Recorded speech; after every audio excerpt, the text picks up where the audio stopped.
Now that we've covered what to observe, let's now discuss in more detail how to interpret the postures you see. In order to better understand how these interpretations relate to each other and to the different contexts the behaviors occur, we need to define some concepts and terms. Most of the behaviors and postures we've discussed fall into the category of agonistic behaviors. Agonistic behaviors are those behaviors that dogs can show in social situations in which they feel threatened or challenged. They represent the choices dogs can make when responding to these challenges. Included in the agonistic behavioral system are escape behaviors, submissive or appeasement behaviors, threats, which can be either offensive or defensive, and aggression, which can also be offensive or defensive. Let's consider each of these in turn. One choice a dog can make is to just leave the situation. If you can provide a threatening or fearful dog with an escape route, you may be able to prevent him from becoming more threatened and attempting to bite you. Alternatively, if the dog feels trapped or cornered because he is on a leash, for example, threats and aggression may be more likely. This is probably one reason why dogs are less friendly toward other dogs when they're on leashes, as compared to when they are off leash. Another choice a dog can make when threatened is to act out a non-threatening behavior in response. Non-threatening behavior serves to turn off the threat from the other individual. These non-threatening behaviors are called appeasement or submissive behaviors. A clear example is this puppy licking the face of this adult. Notice also the laid-back ears and partially closed eyes, which are also examples of submissive postures.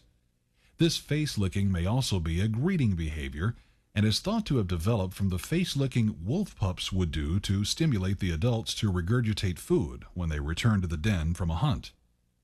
Other submissive postures include tail down, a partially crouched or lowered body carriage, head and neck lowered, almost as if the dog was preparing to duck under something. Avoiding eye contact by turning the head to the side is also common, as is not directly facing the opponent, but turning the body to the side. The eyes may be dilated, and the mouth may show some horizontal retraction of the lips. Dogs that show submission may sometimes whine or whimper, but do not bark or growl. The goal of threatening behaviors is to warn the opponent to go away or stop engaging in whatever behavior the dog is viewing as a threat. A threatening dog does not want to hurt the opponent, but merely make him stop what he is doing. In order to reduce the risk of miscommunication as much as possible, threatening behaviors tend to be just the opposite of submissive behaviors. In an offensive threat, the body is held very stiff and erect. The tail is high. The ears are up or pricked forward. A direct stare is common, and the dog is often directly facing his opponent. When viewed head-on, the offensively threatening dog seems to have the tip of his tail arising from between his ears. Piloerection, either on the back, tail, or both, may be seen. The dog may or may not be barking, growling, or showing his teeth with the lips retracted vertically. Offensively motivated dogs may also lunge toward the opponent, or actually chase him. A defensive threatening dog usually holds his ears back or down. Tail is tucked or partially tucked. Eye contact is avoided, and the dog does not directly face the opponent. Not all of these postures need necessarily be seen, especially if the dog's motivation is somewhat mixed or ambivalent, which is very common. Ambivalent dogs may show a mixture of offensive and defensive behavior.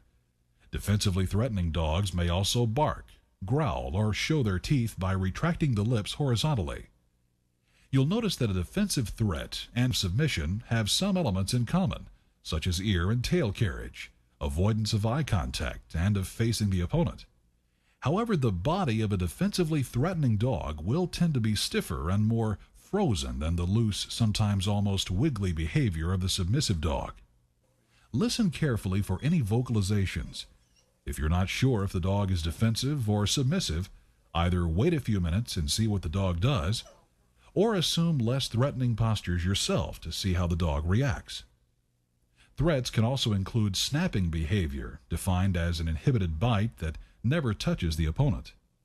Dogs are experts at gauging the intensity by which they use their mouths. Very seldom is a target quick enough to move away or avoid a dog who truly intends to bite. Likewise, an owner is usually not quick enough to pull the dog away from a target he is committed to biting. Dogs usually end up delivering exactly the kind of contact they intended, whether it be not touching the target at all, to teeth touching without leaving a visible mark, to various levels of inhibited biting, to a full bite resulting in significant injury.